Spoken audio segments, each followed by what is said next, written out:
आज के इस अध्याय में हम लोग इक्तादारी व्यवस्था की बात करेंगे, जो सल्तनत काल के प्रशासन में महत्वपूर्ण स्थान रखती है।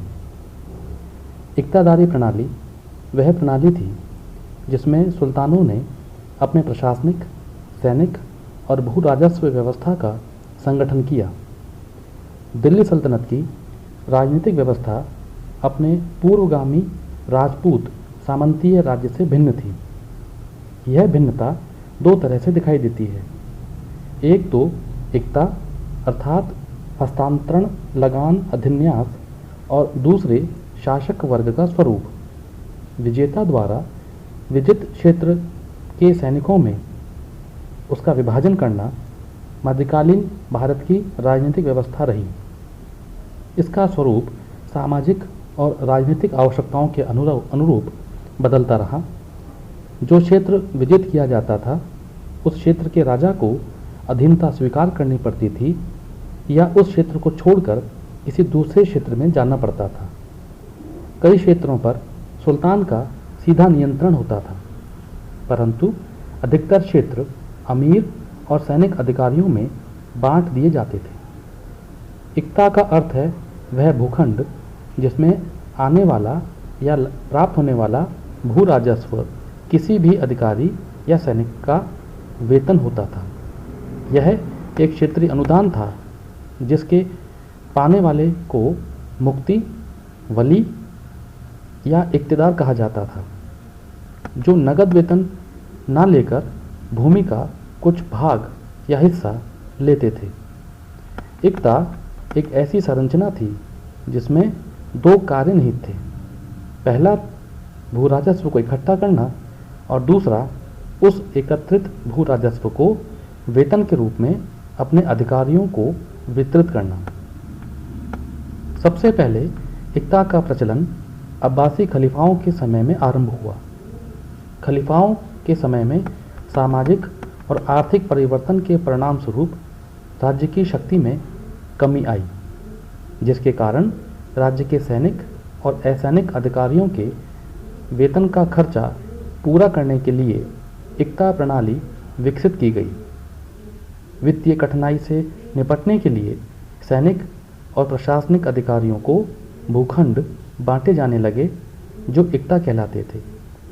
इक्ता प्राप्त करने वाले उस भूभाग के मालिक नहीं होते थे, बल्कि उस भूखंड से प्राप्त होने वाले भू राजस्व का उपभोग करते थे। अब्बासी खलीफाओं से प्रेरित होकर बुवाइदों, सेल्जकों, हमदानियों, गजनी और खुरासान के शासकों ने भी इस व्यवस्था को अपनाया। आगे चलकर तुर्कों ने भी इस व्यवस्था के द्वारा भारत में अपने शासन को मजबूत बनाया। जब दिल्ली सल्तनत की स्थापना हुई तो तुर्कों ने दूर दूर तक प्रदेशों को विजित कर लिया। अब उनके सामने समस्या यह थी कि वे किस तरह से विजित प्रदेशों में कानून और व्यवस्था स्थापित करें और किस तरह से भू राजस्व और दूसरे कर वसूले जाएं। आरंभिक तुर्कों के सामने मंगोलों के आक्रमण से निपटने की भी बड़ी गंभीर समस्या थी और इसके लिए आवश्यक था कि राज्य की आय के साधनों पर प्रशासन का अधिकार स्थापित हो। इन कारणों के अलावा एक और महत्वपूर्ण कारण यह था कि उस समय की परिस्थितियों में तुर्की सैनिकों के एक वर्ग को भी संतुष्ट करना बेहद ज़रूरी था। सैनिक अधिकारियों को बड़े बड़े इलाके इक्ता के रूप में देकर संतुष्ट करने का प्रयास किया गया, जिससे उन्हें एक तो प्रशासन करने के लिए क्षेत्र मिला और दूसरे खराज की वसूली का अधिकार भी मिला।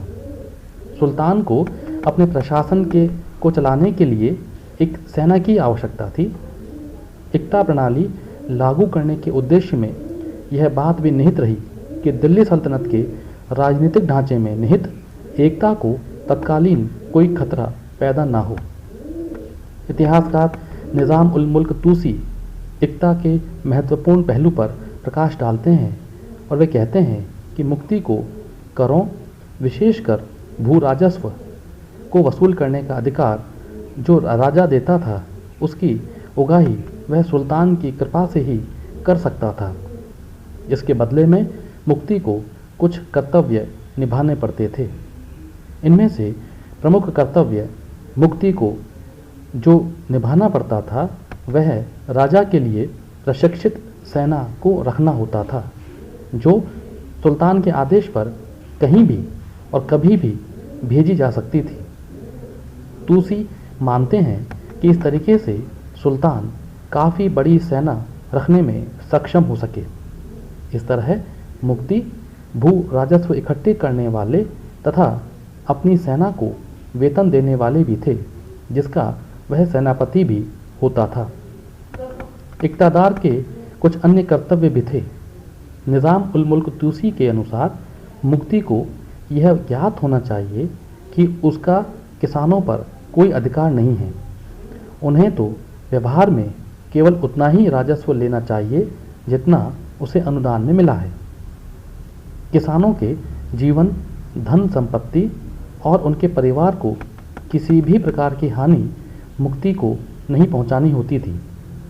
मुक्ति किसानों को तंग या परेशान नहीं कर सकता था, और यदि ऐसा है तो उसकी शिकायत सीधे सुल्तान से की जा सकती थी।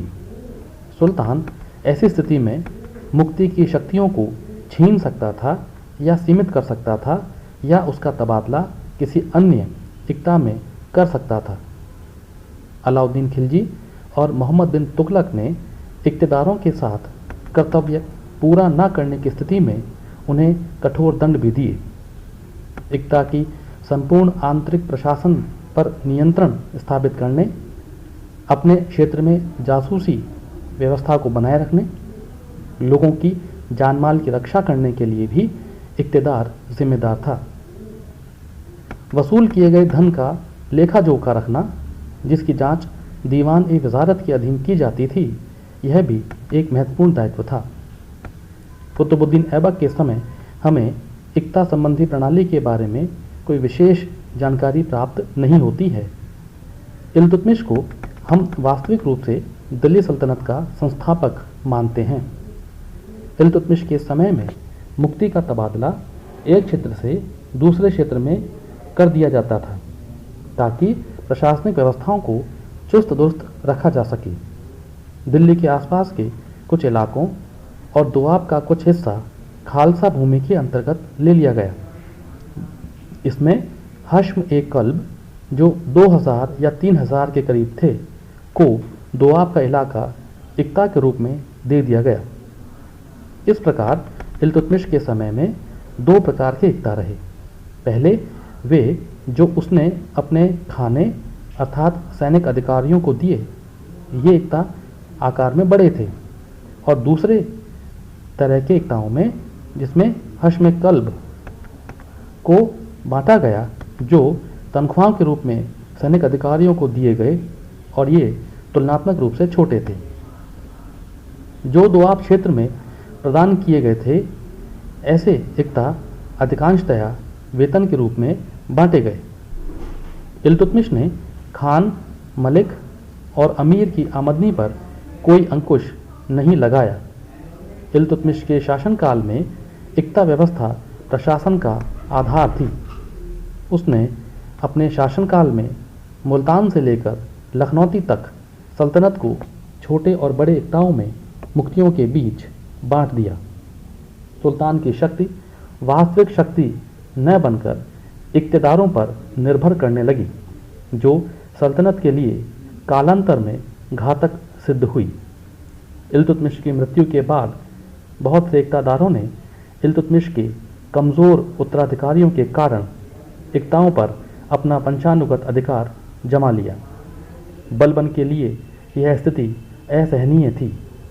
उसने सबसे पहले इक़्तिदारों की जांच के लिए कठोर से कठोर नियम बनाए और एक जांच आयोग की नियुक्ति की, जिसका कार्य था इक़्ता की प्रकृति और शर्तों को जांचा जाए। उसने दोआब के क्षेत्र में 2000 सैनिकों को इक़्ता प्रदान किए। इसके अलावा बलबन ने 3 महत्वपूर्ण कार्य भी किए। उसने इक़्तिदारों का वंशानुगत अधिकार छीन लिया। उसने ग्रांट या अनुदान आदि सभी शर्तें वापस ले ली। जो इक़्तिदार जीवित नहीं हैं, उनकी भूमि को खालसा में परिवर्तित कर दिया। बलबन का कहना था कि इक्ता सैनिक सेवा के बदले प्रदान किए गए हैं। बरनी के अनुसार बलबन ने इक्तेदारों को 3 श्रेणियों में बांट दिया। पहली श्रेणी में वे लोग रहे जो पूर्णतया वृद्ध और निर्बल हो चुके थे और युद्ध के लिए योग्य नहीं थे। उनके लिए 40 से 50 टंके का वजीफा या पेंशन निश्चित कर दी गई और उनके लिए गांव को खालसा में सम्मिलित कर दिया गया। दूसरी श्रेणी में वे जवान मुक्ति थे जिनका वेतन योग्यतानुसार निश्चित किया गया था। और तीसरी श्रेणी में अनाथ बच्चे और वे लोग थे जिनके पास गांव थे और जो अपने दासों के द्वारा घोड़े, अस्त्र शस्त्र आदि के दीवान ए अर्ज को कुछ सहायता उपलब्ध करवाते थे।